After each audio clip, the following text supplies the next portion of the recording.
اللہ کے نبی صلی اللہ تعالی علیہ وسلم نے ارشاد فرمایا، تین چیزیں ایسی ہیں جو کسی مسلمان کے اندر آ جائیں تو وہ ایمان کی لذت اور اس کی مٹھاس محسوس کرے گا۔ ایمان کی لذت اور ایمان کی چاشنی، ایمان کی مٹھاس، یہ کیا ہے؟ بہت سارے لوگوں کو ایمان کی دولت تو نصیب ہے، آپ مسلمان ہیں، مومن ہیں، لیکن ایمان کی لذت کسے کہتے ہیں؟ ایمان کی چاشنی کیا ہے؟ وہ جس بندے کو مل جاتی ہے تو پھر وہ دنیا میں کسی اور چیز کی طرف نظر بھی نہیں کرتا۔ ظاہر سی بات ہے، جس کو لذت ملتی ہو کسی چیز میں، اس لذت والی چیز کو کوئی چھوڑ کے جاتا بھی نہیں۔ جس کو حضور پاک صلی اللہ تعالیٰ علیہ وسلم سے لگاؤ ہے، کسی کو کسی اور سے لگاؤ ہے، تو یہ تو آپ دیکھتے ہیں جس سے لگاؤ ہے اسی کے پاس رہنا وہ زیادہ پسند کرتا ہے۔ تو یہ لذت آج آپ کو ملی ہے کہ نہیں ملی؟ اب ہم کو یہ محسوس کرنا ہے ہم کس کیٹیگری میں ہیں، ایمان کی لذت ہمیں ملی کہ نہیں ملی اب تک، اور وہ تین چیزیں کیا ہیں؟ اللہ کے نبی صلی اللہ علیہ وسلم نے ارشاد فرمایا، جس کے اندر بھی یہ تین باتیں آ گئی وہ ایمان کی مٹھاس پالے گا، ایمان کی لذت اسے مل جائے گی۔ نمبر 1، حضور پاک صلی اللہ تعالیٰ علیہ وسلم فرماتے ہیں، سب سے پہلی چیز یہ ہے کہ دنیا میں وہ سب سے زیادہ اللہ اور اس کے رسول سے محبت کرتا ہو۔ پہلی چیز، اللہ اور اس کے رسول سے سب سے زیادہ محبت کرتا ہو، ایک چیز اس کے اندر یہ آنا چاہیے۔ سیکنڈ تھنگ، دوسری چیز کیا ہے؟ نبی پاک صلی اللہ تعالیٰ علیہ وسلم ارشاد فرماتے ہیں، وَأَن يُحِبَّ الْمَرْءَ، شاید وہ درجے کو نہیں پہنچے، اس کی وجہ میں بتاتا ہوں۔ زبانی کہہ دینا اور ہے، لیکن عمل سے تمہارا ثابت کر کے دکھانا اور ہے۔ ہاں، بندہ کہتا تو ہے کہ پوری دنیا میں میں اللہ اور اس کے رسول سے سب سے زیادہ محبت کرتا ہوں۔ میرے عزیزو، جس سے سب سے زیادہ محبت ہوتی ہے اس کی ہر بات کو تسلیم کیا جاتا ہے۔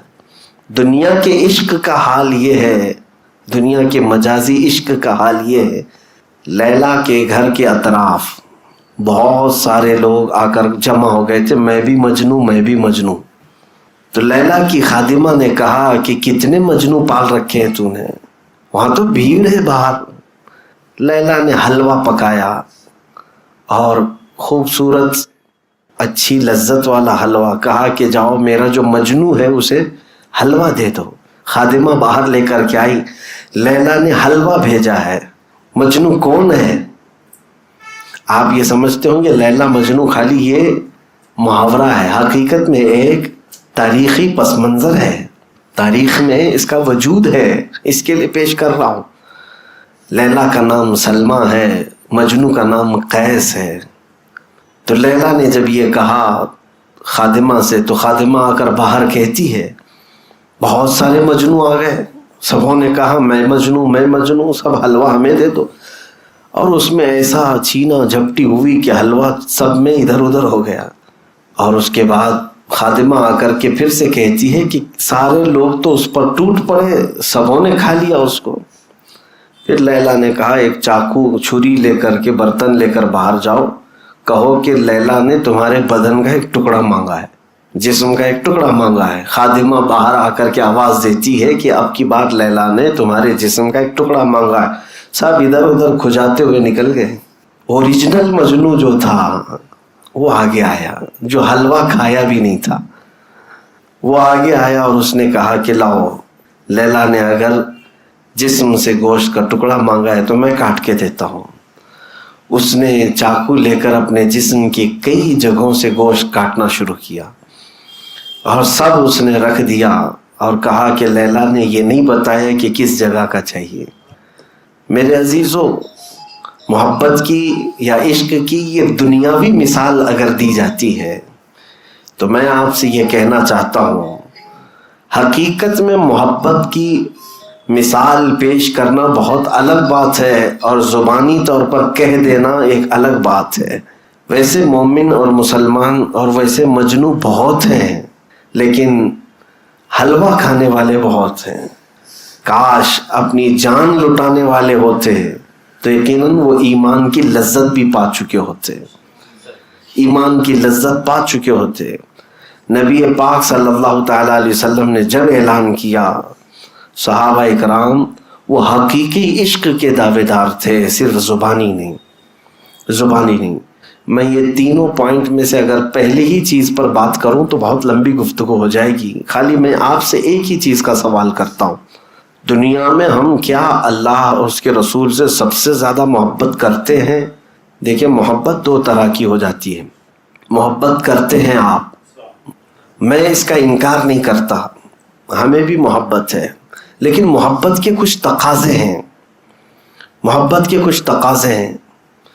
مثال کے طور پر ایک محبت ہے گھر میں بیٹھ کر کے خالی سوچتے ہوئے محبت کر رہا ہے، دماغی محبت ہے، یہ چاہتا ہے، بہت چاہتا ہے، دل سے بھی چاہتا ہے، لیکن اپنے محبوب کی خواہش کے مطابق بننا نہیں چاہتا، تو اس کے قول اور فعل میں انتر ہے، تضاد ہے، وہ سچا محب نہیں ہے، سچا محبت کرنے والا نہیں ہے۔ اب محبت کے جو تقاضے ہیں، امام احمد بن حنبل سے دیکھو، امام احمد بن حنبل یہ وہ عالم دین ہیں، عاشق رسول، فنا فی الرسول، حضور سے سب سے زیادہ محبت کرنے والے، تبھی تو انہوں نے حضور کی 5 لاکھ حدیثیں یاد کی تھیں۔ اب جس سے محبت ہوگی اسی کے قول یاد کرے گا نا۔ ہاں، میں نے بہت سارے بچوں کو دیکھا ہے، چھوٹے چھوٹے سے بچوں کو، ان کو ماں باپ کے یا ٹیچرز کی باتیں یاد نہیں، میری باتیں یاد ہیں، اس لیے کہ مجھ سے محبت کرتے ہیں، یا کسی اور عالم سے محبت کرتے ہیں تو ان کے اقوال یاد ہو جاتے ہیں، وہ کیسے کہتے ہیں، وہ کیا بولتے ہیں، ان کے جملے کیا ہیں، یاد ہو جاتے ہیں۔ انسان جس سے محبت کرتا ہے اس کی باتیں یاد کرتا ہے۔ ہم میں سے کتنے لوگ جو محبت کا دعویٰ کرتے ہیں رسول پاک سے، حضور کی باتیں کتنی یاد ہیں؟ ہمارا دعویٰ تو ہے ہم سب سے زیادہ محبت کرتے ہیں، تو کیا سب سے زیادہ ہمیں ہماری زندگی میں حضور کی باتیں یاد ہیں یا کسی اور کی باتیں یاد ہیں؟ یہ بھی سوچنے کا مقام ہے۔ امام احمد بن حنبل وہ ہیں جو 5 لاکھ حضور کی باتیں، حدیثیں یاد رکھتے تھے۔ کیسا حافظہ تھا، غضب کا حافظہ۔ دکان کا مالک جو تھا مسلمان تھا، رونے لگ گیا، کہا مجھ سے خطا ہو گئی، بہت بڑی خطا ہو گئی۔ میرے عزیزوں، زندگی میں ہم بہت مرتبہ یہ کام کرتے ہیں، بہت مرتبہ یہ ساری چیزیں ہو جاتی ہیں۔ میں اکثر کہا کرتا تھا، اللہ اور اس کے رسول سے اگر سب سے زیادہ تمہیں محبت ہے تو سب سے پہلی پرائیوریٹی تمہاری لائف میں ہر چیز میں میرے حضور کی ذات ہونی چاہیے۔ ہمارے گھر میں یہ رواج برسوں سے تھا، آج بھی ہے الحمدللہ، اور میں کوشش بھی یہ کرتا ہوں لوگوں کو تلقین کر کے بھی، کہ ہمارے والد گرامی علیہ الرحمہ اکثر یہ نصیحت کرتے کہ گھر میں جب بھی کوئی خوشی کا موقع آئے، یعنی شادی، منگنی، ولیمہ، عقیقہ، کچھ بھی آئے، تو سب سے پہلے شادی سے 2-3 دن قبل سے ہی ہمارے گھر میں محفل مولود شروع ہو جاتی ہیں، کہ پہلے حضور پاک صلی اللہ علیہ وسلم کی بارگاہ میں، اور پھر ذکر کی مجلس ہو، راتب ہو، اذکار کریں اللہ تعالیٰ کی بارگاہ میں، پھر ہم اپنی خوشی کی طرف آئیں گے۔ پہلے فرسٹ پرائیوریٹی اللہ اور اس کے رسول کی ذات ہے۔ خوشیوں میں تم بھول جاتے ہو، میتوں میں تو اللہ کو یاد کرتے ہو۔ تو ہر مقام پر ہم کو یہ دیکھنے کو ملتا ہے، کئی جگہوں پر اللہ اور اس کے رسول سے محبت کا دعویٰ تو ہر ایک کا ہے۔ اگر ابھی میں پوچھوں تو سب ہاتھ اٹھا کر کے بولیں گے، دونوں ہاتھ اٹھا دیں گے، دنیا میں ہم اللہ اور اس کے رسول سے سب سے زیادہ محبت کرتے ہیں۔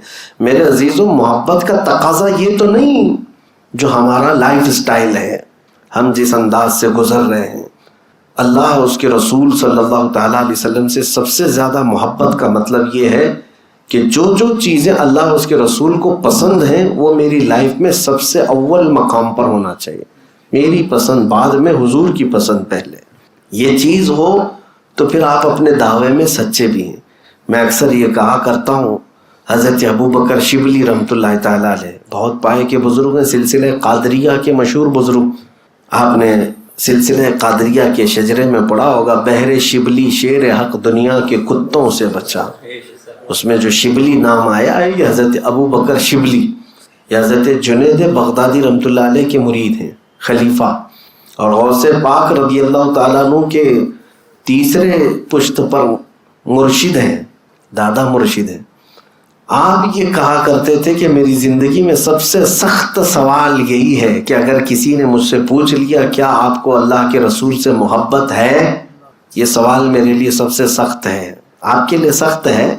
اگر کوئی کہے کہ حضور سے محبت کرتے ہو کہ نہیں کرتے ہو، بغیر سوچے سمجھے آپ کہیں گے کیوں نہیں کرتے۔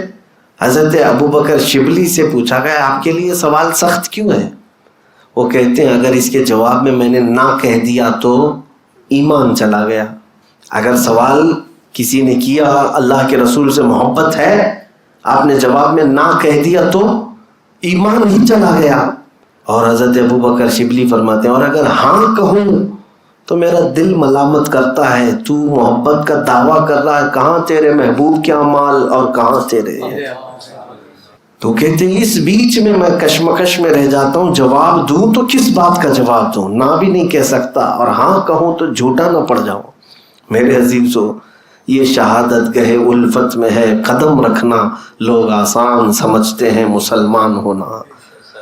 اسی لیے میں یہ پہلے پوائنٹ پر ہی آپ سے آج مخاطب ہوں کہ کوشش یہ کرو کہ ہمارے ہر عمل میں، ابھی تو فی الحال دماغی محبت چل رہی ہے، دل کی محبت چل رہی ہے، یہ بھی ٹھیک ہے، دھیرے دھیرے رفتہ رفتہ ایک وقت ایسا آئے گا کہ پھر آپ کا ہر عضو بھی محبت کرنے لگ جائے گا۔ آپ دل تو محبت کر رہا ہے، اس میں کوئی شک نہیں۔ اس کی علامت کیا ہے؟ آپ کا دل اللہ سے بھی محبت کر رہا ہے، حضور سے بھی محبت کر رہا ہے۔ اس کی علامت یہ ہے کہ آپ نبی کے خلاف اور اللہ کے خلاف کچھ بھی سننا پسند نہیں کرتے۔ حقیقت ہے یا نہیں؟ دل محبت کر رہا ہے، اس لیے تو آپ مخالفت نہیں پسند کرتے، محبوب کے خلاف کوئی ادا، کوئی جملہ بھی پسند نہیں آتا۔ تو یہ محبت تو آج ہے، دل کی محبت ہے، دماغ کی، ذہن سے محبت ہے، لیکن اب رفتہ رفتہ جو جسم کے ہر عضو کے اندر محبت آنی چاہیے اس کی کمی ہے۔ اور وہیں جب یہ سلوک جس کو کہتے ہیں تصوف کے راستے میں، سلوک منزل ہے، جب بندہ اپنے ہر عضو سے یہ ثابت کر دے، ہاتھ اٹھے تو بھی لگنے لگے کہ رسول پاک کی محبت میں ہی کرتا ہے، اٹھنا بیٹھنا چلنا پھرنا کھانا پینا سونا، دھیرے دھیرے زندگی کا لائف سٹائل چینج ہوتا گیا، اپنے محبوب کی طرح ہونے لگ گیا، تو سمجھ لو کہ اب پورا جسم محبت کر رہا ہے، پورا جسم محبت کر رہا ہے، ہر عضو محبت کر رہا ہے۔ اللہ رب العزت سے جب محبت کرنے والوں کا حال یہ ہے کہ ان کے ٹکڑے بھی کر دیے جائیں تو ہر ٹکڑے سے اللہ کی آواز آتی ہے، اللہ اللہ کی صدا آتی ہے۔ منصور حلاج کے متعلق ہم نے سنا ہے، ان کو پھانسی دے دی گئی تھی، لیکن اس کے باوجود ان کے کٹے ہوئے جسم کے ہر ٹکڑے سے آواز آتی تھی اللہ تبارک و تعالیٰ کی بزرگی بیان کرنے کی۔ تو بہرحال زندگی میں ابھی ایمان کی لذت اور ایمان کی چاشنی اگر آپ کو پانا ہے تو سب سے پہلا پوائنٹ یہ ہے اللہ اور اس کے رسول سے سب سے زیادہ محبت کرو، اور کوئی چیز آڑے نہ آئے بیچ میں۔ کتنی نمازیں چھوڑے تھے، کتنے پڑھے تھے، سوالات جوابات ہونے لگ گئے، عذاب قبر ہونے لگ گیا، اس کو تو وہاں پر نیز بھالوں سے مار رہے ہیں فرشتے، اتنا تیز کہ ایک بار فرشتہ اس کو مارتا ہے تو وہ 2 میل اندر جاتا ہے۔ قبر دباتی الگ ہے، کئی طرح کے عذابات اس پر مسلط رہتے ہیں، وہ تھک جاتا ہے بندہ، دنیا کے جھمیلوں سے چھٹکارا حاصل کر آرام سے سونے آیا تھا، لیکن یہاں پر بھی تو پریشانی ہے، اور ہر پل یہ تمنا کرتا ہے کاش جلدی قیامت آ جائے، جلدی قیامت آئے۔ پھر سور پھونکا گیا، اچانک اس کو اعلان ہو گیا قبر میں کہ چلو چلو حساب کا دن آ گیا، اٹھ گیا، چلو یہ قبر والے چکر سے تو آزادی مل گئی۔ جیسے ہی میدان قیامت میں پہنچا پتہ چلا کہ یہاں ہر چیز کا حساب دینا ہے، اور یہ دن بھی 50,000 سال کے برابر کا ہے۔ یہاں تو سورج کو قریب کر دیا گیا، بھیجے پک پک کر کے کانوں سے ابل رہے ہیں، پسینوں میں لوگ تربتر ہے، محشر کا میدان اور بھی سخت، اور لوگ اپنے اپنے اعمال نامے لے کر کھڑے ہیں۔ اعمال نامہ 4 پنوں کی ایک کتاب کا نام نہیں، 4 پیج نہیں ہے۔ قرآن پاک کی تفسیر اگر پڑھیں گے تو ہر ایک کا نام ہے اعمال، جو فرشتے لا رہے ہوں گے، اتنی کتابیں ہوں گی، جہاں تک نظر جائے گی تمہاری کتابیں ہوں گی، اتنا لکھ چکے ہوں گے وہ لوگ، فرشتے اتنا لکھ چکے ہوں گے۔ اور پھر کہا جائے گا سب پڑھ کر کے سنا، ہر بندہ چیخ مارے گا، پکارے گا ما لہذا الکتاب لا یغادر صغیرۃ ولا کبیرۃ الا احصاها، یہ کتاب کیسی ہے مولا، کوئی چھوٹی چیز بھی چھوڑا نہیں، بڑی چیز بھی چھوڑا نہیں، سب لکھ دیا۔ نام اعمال، پھر وزن کرنے کا معاملہ، پھر پل صراط سے گزرنے کا معاملہ بڑا کٹھن تھا، سوچتا رہا۔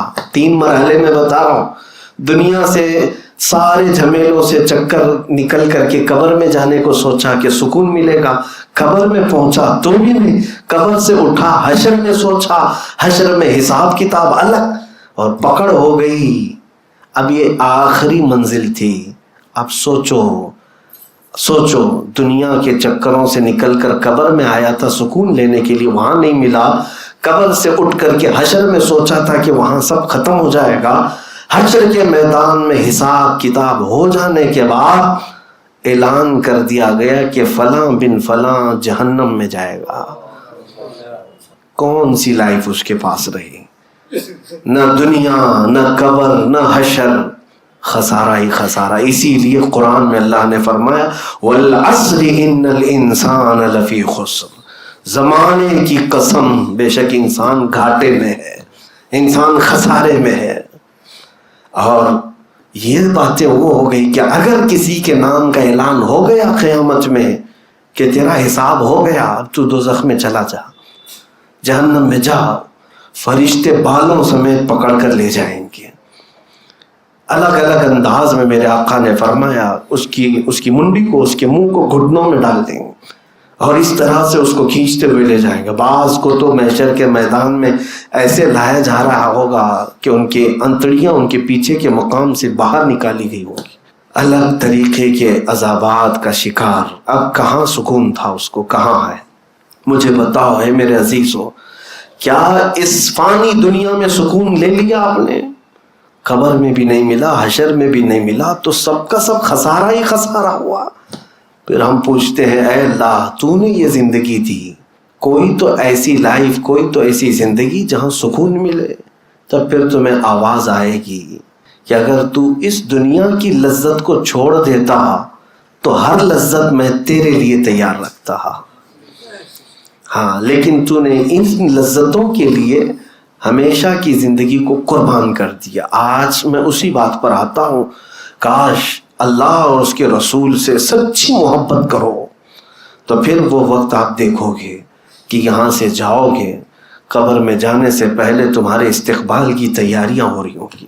میرے آقا نے فرمایا تمہیں قبر میں رکھتے ہی فرشتے ہیں اسی رات کو یہ کہہ کر کے جائیں گے نم کنومت العروس، سو جا ایسے اب جیسے دولہا سوتا ہے نا، چین کی زندگی، لطف اٹھاؤ، قبر میں جا کر آرام سے سو۔ اسی لیے اعلیٰ حضرت کو سنو کیا کہتے ہیں، خاک ہو کر عشق میں آرام سے سونا ملا۔ ہاں، حضور کے عشق میں خاک ہو گیا تھا، تب جا کر کے آرام سے سونا ملا۔ جان کی اکسیر ہے الفت رسول اللہ کی، جان کی اکسیر ہے الفت رسول اللہ کی۔ اس طرف جب تک تم توجہ نہیں کرو گے، اسی لیے اعلیٰ حضرت کیا فرماتے ہیں، آج لے ان کی پناہ، آج مدد مانگ ان سے، کل نہ مانیں گے قیامت میں اگر مان گیا۔ قبر کی زندگی بہت طویل ہے، حشر کا میدان بھی بہت لمبا ہے۔ میرے عزیزو، قبر میں جانے کے بعد آپ کو پتہ ہے کتنے سال سونا ہے، کتنے سال حساب کتاب کر کے بیٹھے ہو، یا جن مردوں کو ہم دفن کر کے آئے ہیں وہ کتنے سال ابھی سوئیں گے۔ آج سے لے کر 500 سال بعد قیامت آنے والی ہے، یا 1000 سال بعد، یا 100 سال بعد، تمہیں پتہ نہیں، ہمیں پتہ نہیں، اللہ بہتر جانتا ہے۔ لیکن قبر کی زندگی کے بارے میں کہا گیا ہے جس کے لیے اللہ نے سختیاں کی قبر میں، جس کے لیے قبر سخت ہو گئی، تو دن گننا تو چھوڑ دو کہ قیامت کب آئے گی، بلکہ مردے کو ہر منٹ 1 سال کے برابر لگے گا۔ قبر کی زندگی میں ہر 1 منٹ اسے 1 سال کے برابر لگے گا اگر سختیاں شروع ہو گئی۔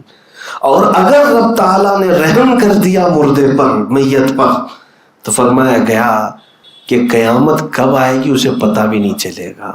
بلکہ سور پھونکا جائے گا اور مردے کو اٹھایا جائے گا. جب سب کھڑے ہو رہے ہوں گے وہ پوچھ رہا ہوگا ابھی کل تو میرے گھر والوں نے دفن کیا تھا, آج قیامت آ گئی. رب تعالیٰ جس پر رحم کرے اس کے لیے دنوں کو گھیر دے گا, اور جس کے لیے سختیاں ہوں گی تو ایک ایک لمحہ اس کے لیے سال کے برابر پھیل جائے گا. اسی لیے ڈرو, اور محبت کرنے والی, محبت کے لائق اور مستحق ذات وہی ہے جو کبھی فنا نہیں, اللہ رب العزت کی ذات, جس نے ہمیں پیدا کیا, جو ہمیں پال رہا ہے, جو ہمیں مفت سانسیں دے رہا ہے. کیا وہ ذات محبت کی مستحق نہیں؟ جھوٹے مکاروں سے ہم محبت کرنے لگ گئے. جس نے ہمیں ماں کے پیٹ میں بھی تک رزق پہنچایا, کیا وہ محبت کرنے کا مستحق نہیں ہے؟ بندہ اگر سب سے زیادہ محبت کرے تو اپنے پالنے والے سے کرے, اپنے خالق سے کرے, جس نے اسے ماں کے پیٹ سے لے کر یہاں تک پہنچایا. قرآن میں کتنی جگہ کہا اس نے. رب تعالیٰ فرماتا هو الذی یحییکم ثم یمیتکم, وہی ہے جو تجھے زندگی دے رہا ہے اور پھر تجھے موت دے گا, پھر تجھے اٹھائے گا. منہا خلقناکم وفیہا نعیدکم ومنہا نخرجکم تارۃ اخری. مٹی پر ڈالنے کے بعد یہ کہا جاتا ہے, اللہ فرما رہا ہے اسی مٹی سے ہم نے تجھے پیدا کیا, اسی میں ہم تجھے ڈال رہے ہیں, اور اسی سے پھر